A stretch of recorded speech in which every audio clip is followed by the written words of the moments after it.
Yo, I posted this poll the other day asking everyone what sequel video they would want to, a sequel to one of my old videos. And Best Animated Villains Ever won. So this is Best Animated Villains Part 2. Now, part 1 of this video had a whole bunch of 1980s villains, and that's because they are goofy, maniacal, and just all around some of the best villains you'll ever see in animated history. But my boy Plankton just gives off the same exact aura they do. He is throwing insults left and right, coming up with the craziest, most insane, out-of-pocket ideas ever, but still almost getting super close, and then eventually getting either stomped, kicked out, or just having to escape himself, which is basically every other 1980s villain.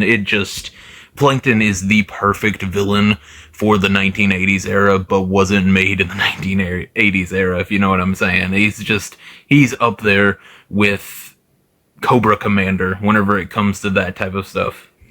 Which actually brings me pretty nicely into the next villain. Cobra Commander! Everything I said about Plankton basically goes with Cobra Commander, except instead of trying to steal a secret formula, he is trying to overthrow a government and successfully run his own terrorist organization. Yeah, he's just a better version of Plankton, I guess. I don't know. Every time he goes, Cobra! It gives me goosebumps. It is the best thing ever. His voice is so beautiful. But yeah, everything from his shiny little helmet all the way down to his just uniform, every single thing about Cobra Commander is one of the best things ever. G.I. Joe is just a good show, honestly. They have a whole bunch of really good villains, but Cobra Commander stands above them all.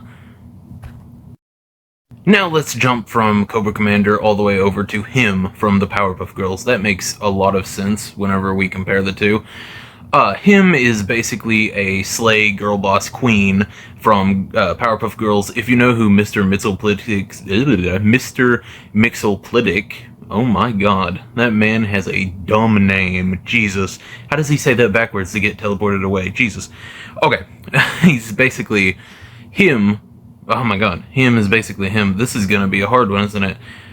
Him is basically Mr. M from, I'm just gonna call him that, from Superman, because he's a 5th, 6th, 7th, 8th, 9th, 10th dimensional being. One of those numbers. I honestly don't know. They're so dimensional that there's too many of them, to be honest. Way beyond their dimension, even our dimension. So they're basically gods. Him is a slay girl boss queen. Those are the best words to define him. Yeah, him is just one of the coolest villains ever, especially whenever Powerpuff Girls goes full-on horror with his powers, because him is actually really terrifying.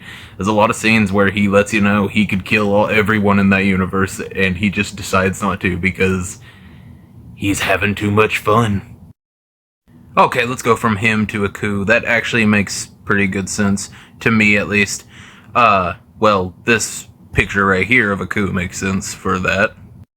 But this right here is what Aku really is. He is an angry little prick. He is a interdimensional time-traveling demon who sends a samurai from time to time just to mess with the samurai because the samurai has a sword that could kill him.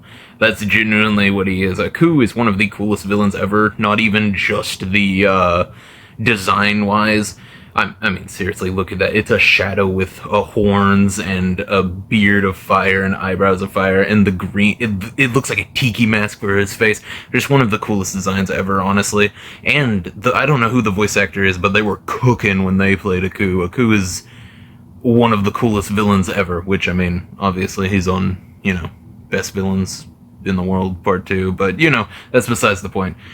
Aku is just sick, and could probably take a few, most of these other villains. I might do a full-on part 1 and 2 battle royale of all of these villains, but Aku would be pretty up there. He's pretty powerful, actually.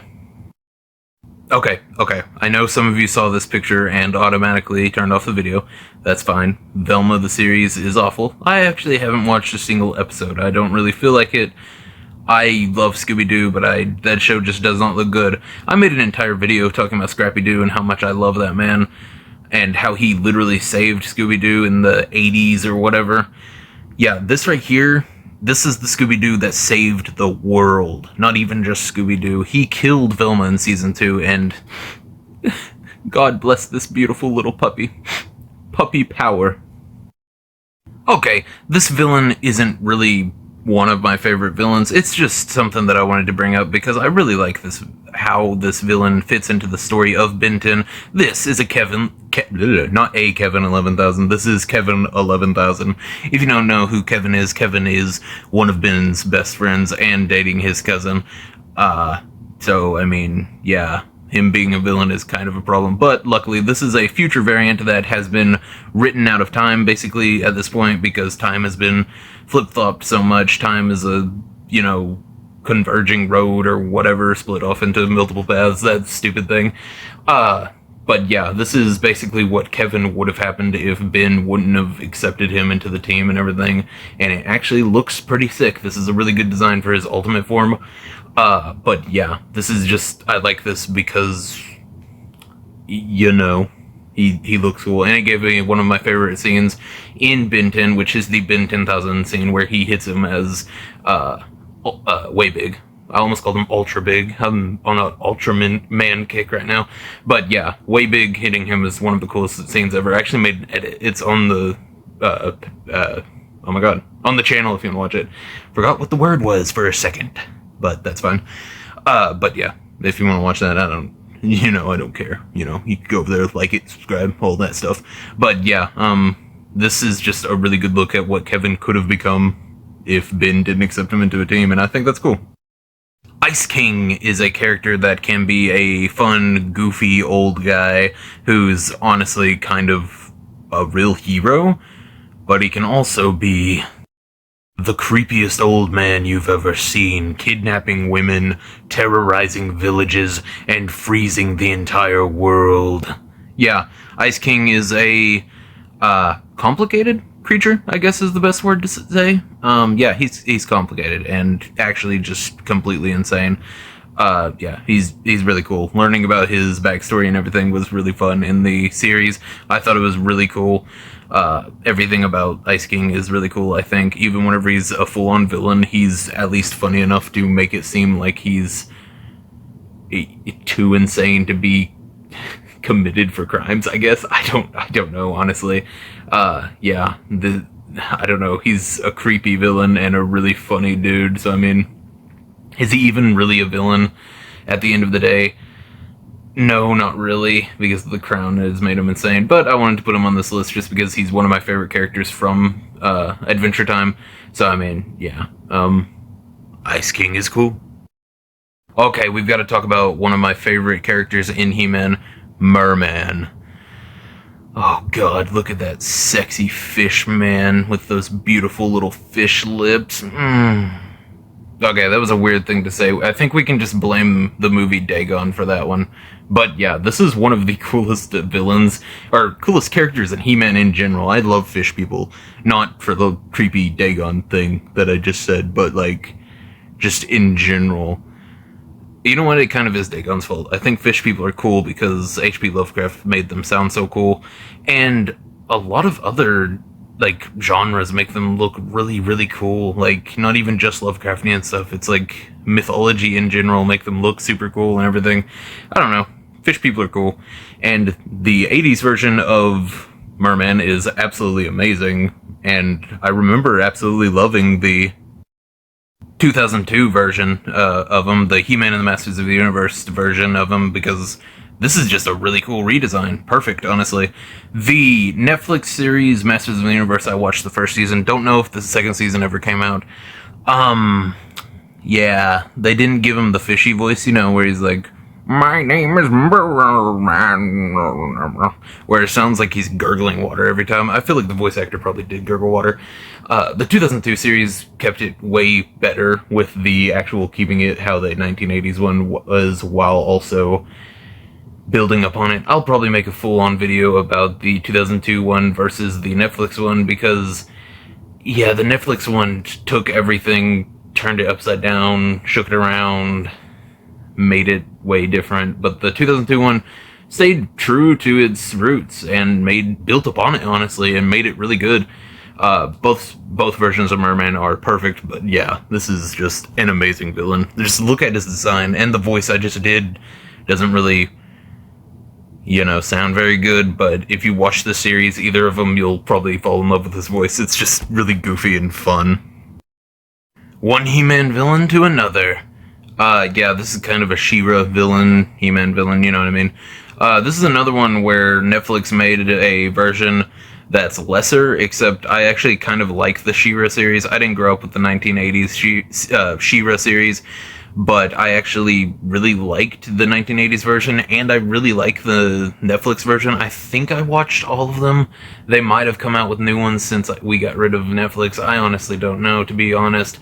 But yeah, I like that version, but I do not think it's as good as either of these versions. And yeah, I said either, because you know for a fact if I'm bringing up the 1980s version of something, and the 2002 version also has a version of that character, you're about to see the 2002 version. Look at that. That is a sexy, sexy man. Is it as sexy as fish people? No. No, it is not. He kind of looks like a fish person, actually, with the little, flaps on his eyes. I don't know what that is. Yeah, 2002 version is absolutely amazing.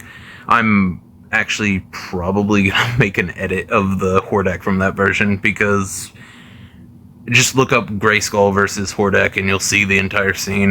They have that entire episode up on there if you want to see the origins of how He-Man actually became a thing. But yeah, this is a really cool character, really intimidating. Everything about him just screams best villain ever. But did he win this? No, not at all. This isn't in any real order. If it was, he would be number 2, and, well, coming up is the first place. Not the next one that I'm going to talk about, but the one after that should be it. Yeah, I'll tell you when the first place comes up, actually. I don't really know. But yeah, let's jump on to the Clown Prince of Crime. Oh my god, that was bad. I might edit that out. Oh my god. Clown Prince of Crime. That's going to be really weird if I edit that out, though. I'm going to have that in there instead of editing it out. And we'll see. The Clown Prince of Crime. Oh my god, I almost messed up again. Jesus, I might need to edit that out again. Oh my god. Okay. This is the Batman the Animated Series version, played by Mark Hamill. This is probably everyone's favorite version. I can understand why. Mark Hamill does a really good Joker voice. He's really cool. Everything about the Joker in this series is really well done and stays true to everything that we know about the Joker. It actually created some of the stuff that we know about the Joker. This entire series basically created a whole bunch of the famous characters and even the older characters. It gave them more character traits that the comics would take and other sorts of media would take. I could make an entire video talking about all those characters, especially Harley Quinn. If I do a part 3 of this, Harley Quinn will probably be on this list. None of the newer versions, but the Batman the Animated Series version might be. But yeah, I could definitely make an entire video talking about Batman the Animated Series and everything that it has done for the Batman comics, or comics in general, stories in general. The entire DC animated universe is just steaming hot whenever it comes to stuff that comics and other stuff has taken from it. But yeah, enough talking about the DCAU as a whole. This is a really good version of Joker, but not my favorite at all. Let's jump over to my actual favorite. This right here is the Joker from the series The Batman, not to be mistaken with The Batman, which is a live-action movie. Why would you name two things The Batman? I guess it's because they forgot about this series, because a lot of people have. But this is the best Batman series I've ever seen, other than Batman the Animated Series. And even then, they're tied for me, honestly. The Batman hosts the best version of the Joker. This is a maniacal, crazy... He's full-on crazy. He's not just, like, Clown Prince of Crime. He is just murder a whole bunch of people and then jump around in glee, rob a blood bank while he's a vampire and lick it off of his face like Scooby-Doo type of insane. He is unhinged, and whoever did the voice acting for him better have gotten an award, because oh my god, I think he did better than Mark Hamill, to be honest. I feel like I'm gonna get crucified for saying that, but it's true. He's really cool. This version of him has the best voice, the best look, if you ask me. A lot of the villains get some sick redesigns in this series, actually. He always has his feet out. I love seeing those carpet clappers, you know.